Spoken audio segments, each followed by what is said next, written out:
So there were many things that terrified me when I was a child. One of them being this guy.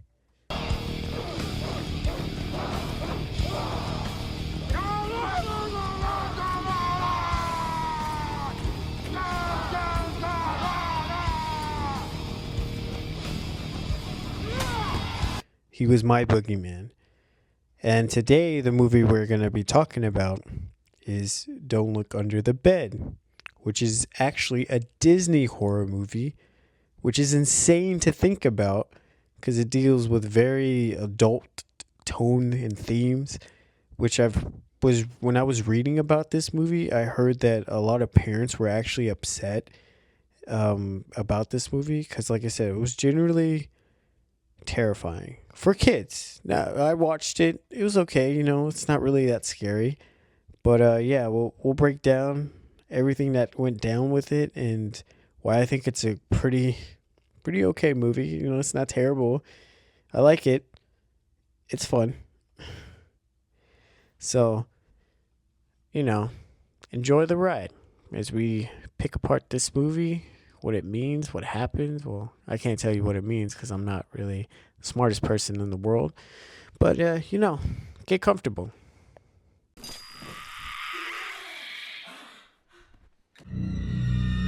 So, Frances is the main character. Her name is Frances Bacon. Her middle name is Bacon or whatever. So, the story begins with Frances waking up and she feels an uneasy presence while she's sleeping. And she wakes up and she's confused because it's pitch black outside. And even her family, they're getting ready because they think it's 7 o'clock in the morning and they all got to go to school and work and shit. And they're confused about what's happening. And the dad, he looks up. He has the military time or he checks something. And whenever he goes to go check, he's like, it's 3 in the morning. So somebody changed the time on all the clocks and alarm clocks to put 3 o'clock in the morning. And while he's complaining, they're complaining about certain things being gone in the refrigerator. Eggs are missing, gelatin is missing in the cabinets, stuff like that. It's going to all come together. If you want to hit the like button and subscribe, it'd really help me out. Small channel trying to grow. Leave a comment if you think this movie was scary as when you were a kid, or was there a movie that spooked you when you were a kid? Let me know in the comments. Frances has a little brother, and his name is Darwin, and he survived cancer.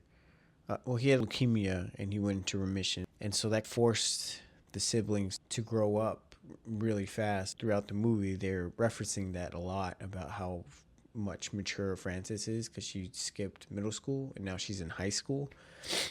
And so that's what a lot of it's dealing with is the grief and how she wasn't allowed to be a kid. All these bad stuff starts happening around the town. Her biology teacher, his car gets egged, and then the lockers all have a bee spray painted, and Frances' middle name is Bacon. And so that's very interesting in how things start to point towards Frances, and everybody starts blaming her because they want someone to blame because they don't understand what's going on. And it's kind of weird because at first they're like, she had to have help because there's no way she can do all this crap. And so they paint her to be this mastermind. And then throughout that, while this is happening, she starts seeing this guy whose name, he introduces himself as Larry Houdini. She's the only one that can see Larry. She actually confronts him. He tells her, I'm surprised you can even see me. I'm an imaginary friend. Nobody can see me except for little kids. So Larry explains, what's her name? I'm blanking right now. Fuck. Hold on. Larry explains who's behind it, and he tells her that it's the boogeyman. Fuck. It's about who's behind it, and he tells her it's the boogeyman. At first, Frances is like, dumb, the boogeyman doesn't exist, right? And this actually ticks off Larry. Throughout, he's trying to talk to her little brother, Darwin, and Darwin can't even see Larry at all. She explains to Larry that she told him that the boogeyman and Larry, the imaginary friend, just weren't real. They were just in his head and he needed to grow up. Larry gets pissed and he yells at her and he's like, you're the reason why he's forgotten about me. And his eyes change colors. And so fast forwarding, they find this book that actually tells them how to defeat the boogeyman or to come up with something to battle the boogeyman. And Larry actually finds out that he's slowly transforming into the boogeyman. He starts growing claws and his eyes get all crazy. And then you find out that Larry keeps asking Frances that if she's ever had an imaginary friend, because he already came to the realization that imaginary friends turn into the boogeyman. And that's what they have a talk. And he tells her what happens is when a little kid doesn't believe an imaginary friend when they're at a young age, if they grow up too fast, then the imaginary friend turn into boogeyman. And so they get into this whole thing, the little shenanigans, trying to make up this boogeyman goo to use it as bait so they can capture the boogeyman.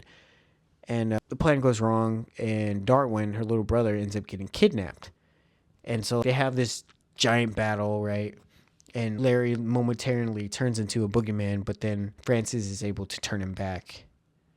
And so they save him, and then they end up actually confronting the boogeyman, and Frances actually talks to the boogeyman, has a heart-to-heart, and it turns out that the boogeyman was actually her imaginary friend when she was a little kid. But like I said, when Darwin had gotten leukemia at such a young age, Frances just blocked everything out. She wasn't really a kid. All that innocence was just gone. She had to grow up fast. And so it ends up having a pretty happy ending. Really sad, though, about Darwin and his leukemia storyline. And it's really, honestly, a pretty good movie. I enjoyed it.